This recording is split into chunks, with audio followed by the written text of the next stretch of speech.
12ª cosa que Jesús mandó guardar a sus discípulos: no piensen que he venido para abrogar la ley o los profetas.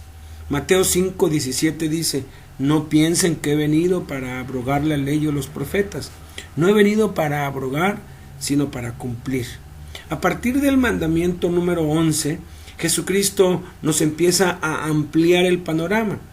Todo vuelve al mandamiento primero y al mandamiento segundo: vengan, vengan y vean.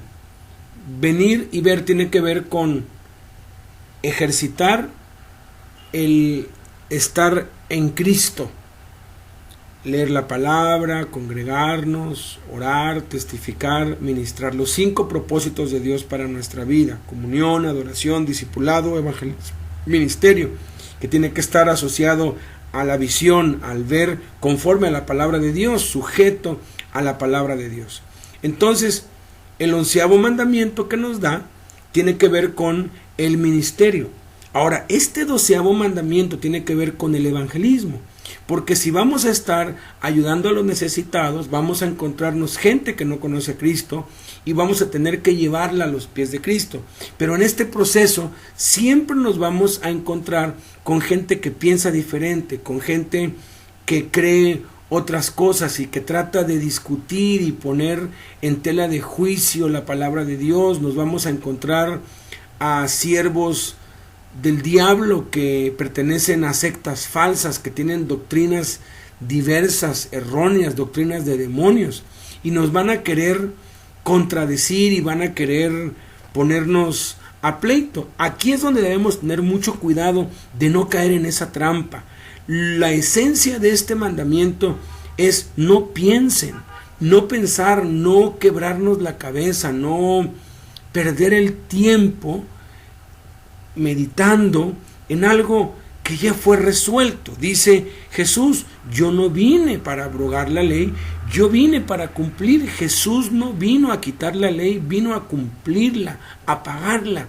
Nadie jamás pudo obedecerla, solo Jesús pudo, y al hacerlo condenó al pecado en la carne y dio fin a la era de la ley, porque el fin de la ley es Cristo.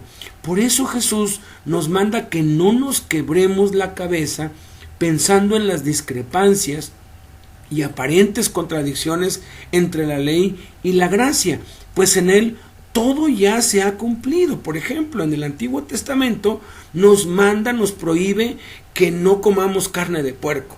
En el Nuevo Testamento lo acepta, nos dice que de todo lo que se vende en la carnicería comamos. Jesús dice: cuando vayas a una casa, come lo que te pongan delante. El Antiguo Testamento prohíbe trabajar o hacer cualquier cosa el día sábado. Jesús dijo: mi Padre hasta ahora trabaja y yo trabajo, yo soy Señor del sábado.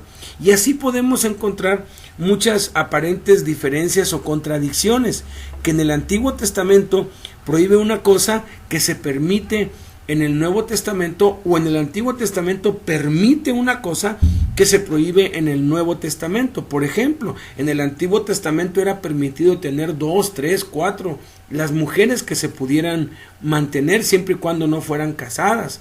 En el Nuevo Testamento Jesucristo dice: una mujer para toda la vida. Y esas cosas, esas aparentes contradicciones que no lo son las que utilizan algunos hombres que corrompen, que tuercen las escrituras para su propia perdición, para contender y para querer confundirnos.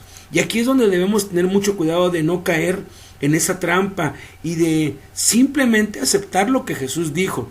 Él ya cumplió, Él ya pagó, ya no estamos bajo la ley, no tenemos por qué obedecer la ley, no tenemos por qué regir nuestras vidas bajo la ley, porque ahora estamos bajo una nueva ley, la ley de Cristo. La ley de Moisés era una ley externa, la ley de Cristo es una ley interna, y como vamos a ir viendo, lo que la ley mandaba quedaba corto, quedaba incompleto. Jesús vino a completar y vino a establecer la palabra no por fuera, sino desde nuestro corazón. Entonces, cuando nos encontremos con alguien que nos quiera poner a discutir o a contradecir o a basarnos en el Antiguo Testamento, recordemos esto: no pensemos que Jesús vino a abrogar, Él vino a cumplir, Él ya pagó, y si Él ya pagó es suficiente. Vivamos bajo la gracia y no bajo la